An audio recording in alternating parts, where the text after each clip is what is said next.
ఒకప్పుడు యువతను తన అందాలతో రెచ్చగొట్టిన ఒకప్పటి హీరోయిన్ రాశి పెరిగిన వయసుతో హీరోయిన్ నుంచి తల్లి క్యారెక్టర్స్లోకి వచ్చేసింది అని కూడా చెప్పాలి. ఇక పవర్ స్టార్ పవన్ కళ్యాణ్ గారితో గోకులంలో సీత సినిమాలో తలుక్కున మెరిసిన ఆమె తాజాగా నాటి మెమోరీస్ని గుర్తు చేసుకుంది.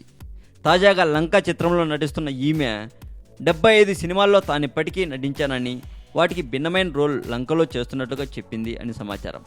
కళ్యాణ వైభోగం చిత్రంలో హీరోయిన్ తల్లి పాత్ర ఆఫర్ వచ్చినప్పుడు నో చెప్పానని, కానీ తర్వాత కథ విని ఓకే చెప్పానని చెప్పిన రాశి ఈ మధ్యన జరిగిన ఒక ఆసక్తికర విషయాన్ని చెప్పుకొచ్చారట.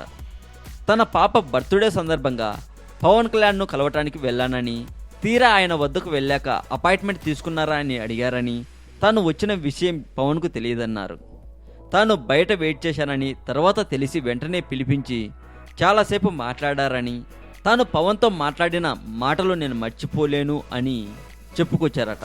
గోకులంలో సీత సమయంలో కంటే కూడా తాజాగా కలిసినప్పుడు ఎక్కువసేపు మాట్లాడారంటూ రాశి చెప్పిన మాటలు ఇప్పుడు ఆసక్తికరంగా మారాయి అని చెబుతున్నారు. ఒకప్పటి హీరోయిన్ తాను జత కట్టిన హీరోను కలవడానికి వెళ్ళినప్పుడు వెయిట్ చేయాల్సి రావటం ఇబ్బందికరమే అయితే, పవన్ కలిసిన సంతోషం ఆ ఇబ్బందికరాన్ని మర్చిపోయేలా చేసింది అని చెప్పొచ్చు కూడా. ఈ విధంగా పలు ప్రైవేట్ వెబ్సైట్ వాళ్ళు రాస్తున్నారండి. మరింత టాలీవుడ్ సమాచారం కోసం సబ్స్క్రైబ్ చేయండి టాలీవుడ్ సెంట్రల్.